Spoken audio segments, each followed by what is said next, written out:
Charlie et la chocolaterie ont tellement bien fusionné les effets pratiques aux effets spéciaux numériques que même si le film date de près de 20 ans, il est souvent difficile de dire ce qui a été fait directement sur le plateau de tournage et ce qui a été ajouté en 3D. Les choses que les gens pensaient réelles ont été faites en utilisant des images générées par ordinateur. Ce que les gens pensaient numérique avait été réalisé de manière robotique ou avec ce qu'on appelle autrement l'animatronique, qui est le fait de créer une créature de forme animale ou humaine, robotisée ou animée mécaniquement, qui est utilisée dans les parcs d'attractions ou dans notre cas pour le plateau de tournage de films fantastiques. Et ce que les gens pensaient être de l'animatronique était en fait fait pour de vrai.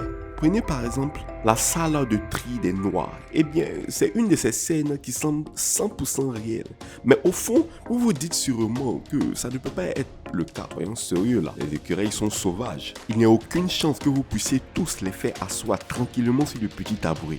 Du moins, dans cette partie uniquement, c'est vrai, c'était en 3D. Cependant, les écureuils que vous voyez dans cette scène sont en réalité réels et ils agissent réellement. 40 écureuils ont suivi un camp d'entraînement intense de 3 mois afin de les entraîner à faire ce qui était requis pour chaque plan. L'entraînement a commencé en les faisant d'abord sortir de leur cage en courant à travers une pièce, puis sur un tube qui a ensuite fait la transition vers une course depuis leur cage sur un petit tabouret qu'ils utiliseraient sur le plateau. Ensuite, ils les ont entraînés à rester assis tout en interagissant avec une noix, à ouvrir la coque, à retirer la noix et à la placer dans un bol. Le problème est que le premier instinct des écureuils est de manger la noix.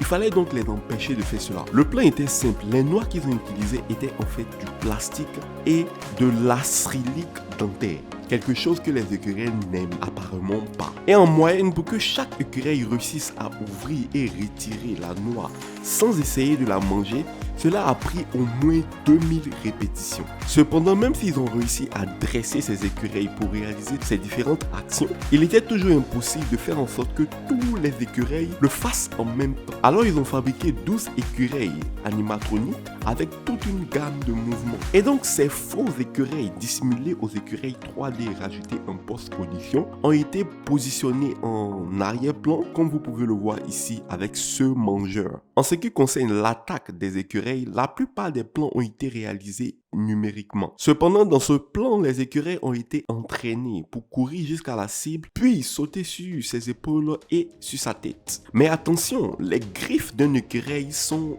incroyablement pointues.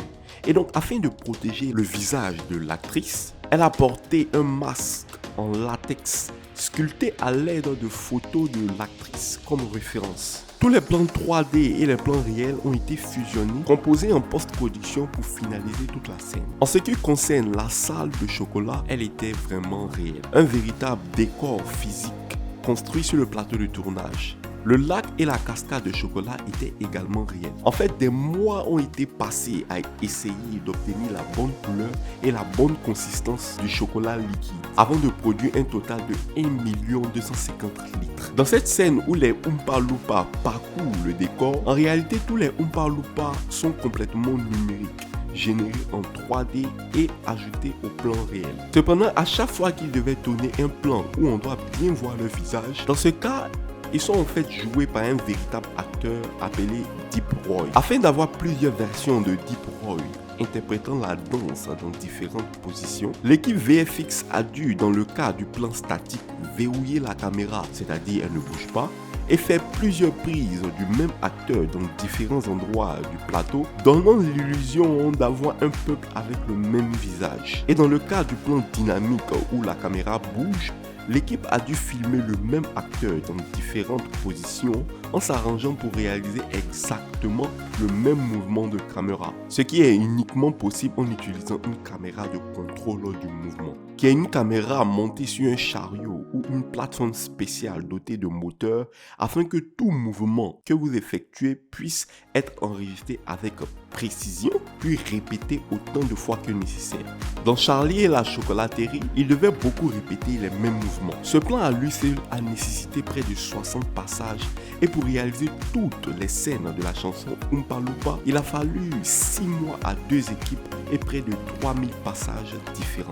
Dans certaines scènes, pour varier les tailles des Oompa Loompa, des marionnettes animatroniques étaient utilisées. Une grande variété de Oompa Loompa animatroniques était conçue pour avoir des caractéristiques différentes en fonction des plans qu'ils allaient utiliser. Pour ceux de la salle de surveillance, des marionnettes dotées de têtes avec des cerveaux radiocommandés afin qu'elles puissent être vues en train de manipuler les écrans de tableau de bord. De même que la scène du bateau avec des marionnettes animatroniques et tous les effets de ce film en combinant parfaitement les effets pratiques animatroniques, les VFX et la 3D, il est presque impossible de distinguer ce qui est réel de ce qui est numérique.